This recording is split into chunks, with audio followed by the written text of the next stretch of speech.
Hello friends, ఈరోజు పల్లీల చట్నీ ఎలా తయారు చేసుకోవాలో చూద్దాం. ఫస్ట్గా 3 పచ్చిమిర్చి తీసుకొని దాన్ని కడాయిలో వేసి బాగా దోరగా వేయించాలి. ఆ తర్వాత పల్లీలు కూడా వేసి బాగా గోల్డెన్ కలర్ వచ్చే వరకు వేయించుకోవాలి.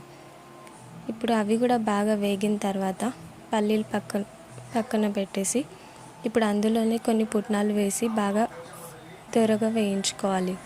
ఇలా వేయించుకున్న పల్లీలు ఇంకా పుట్నాలను తీసుకొని మిక్సీ జార్లో వేసి పేస్ట్ చేసుకోవాలి. పేస్ట్ అయ్యాక ఇప్పుడు తాలింపు కోసం కొంచెం నూనె, అందులో జీలకర్ర ఇంకా కరివేపాకు వేసుకొని తాలింపు పెట్టుకొని పేస్ట్ చేసుకున్న చట్నీని తాలింపులో వేసుకుంటే పల్లీల chutney ready. Thank you friends. మీకు కనుక వీడియో నచ్చినట్లయితే ప్లీజ్